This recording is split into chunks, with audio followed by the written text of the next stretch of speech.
Budget सर्वसाधारण या देशाच्या प्रत्येक नागरिकांसाठी खूप चांगलं बजेट आहे. कारण की हे बजेट येणाऱ्या 47चं म्हणजे जेव्हा आपल्याला स्वातंत्र्यानंतर 100 वर्षाची वाटचाल होणार आहे, याची ही खऱ्या अर्थाने वाटचाल आहे. कारण की हे बजेट देताना आज ज्या गोष्टींचा विचार करण्यात आला त्याच्यामध्ये प्रामुख्याने 5 गोष्टी आहेत. त्यामध्ये सगळ्यात प्रथम आरोग्य आहे, शिक्षण आहे, त्याच्यानंतर एक्सपोर्ट, इम्पोर्ट आहे आणि शेतकरी आहे. यामध्ये अनेक दिलासे लोकांना देण्यात आलेले आहे.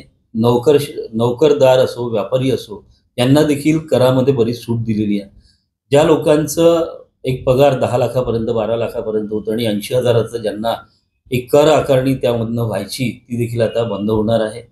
शेतकऱ्यांसाठी जे किसान कार्ड होतं, त्याची मर्यादा देखील 3 लाखापासून 5 लाखापर्यंत करण्यात आली. अशा अनेक गोष्टी या संदर्भात करण्यात आल्या. आपल्या देशाचा सगळ्यात पाठीचा कणा म्हणजे जी कृषी आहे, त्यामध्ये अनेक चांगले धोरणे या संदर्भात आणले गेलेले आहे, ज्यामध्ये डाळींच्या माध्यमातनं, न्यूट्रिशनल पदार्थांच्या माध्यमातनं मॅक्झिमम एक्सपोर्ट हा देश करू शकेल आणि त्या माध्यमातनं देशाचं उत्पन्न वाढवू शकू, यासाठी सगळा प्रयत्न आहे. आपल्याला माहीत असेल, की या पूर्ण बजेटमुळे या देशाला कमीत कमी 1,00,000 कोटीची कुठेतरी तूट होते आहे.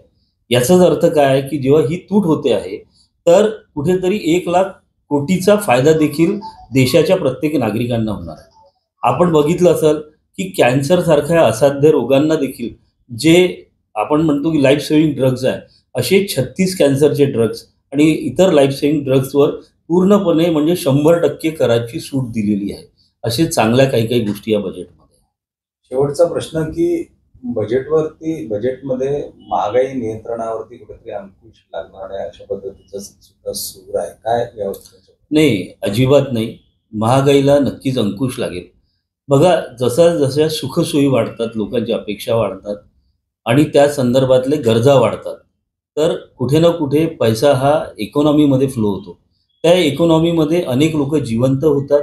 आज जसं ज्या ज्या काही करमाफक ज्या गोष्टी झालेल्या आहेत, त्यामध्ये जी काही कर वाचेल, ते परत मार्केटमध्ये जाईल. त्यामधनं इकॉनॉमी बूस्ट होईल आणि महागाई असं वाटते आहे, पण तुम्ही समजा बघितलं तर तुमच्या प्रॉपर्टीचे देखील रेट वाढलेले आहे. जे तुमच्या इन्व्हेस्टमेंट्स होतात त्याचे देखील रेट वाढलेले आहे. तर प्रत्येक पदार्थांचे रेट्स किंवा प्रत्येक कमोडिटीचे रेट्स हे एका वेळोवेळी हे बदलत असतात. त्याला आपण महागाई म्हणणं योग्य होणार.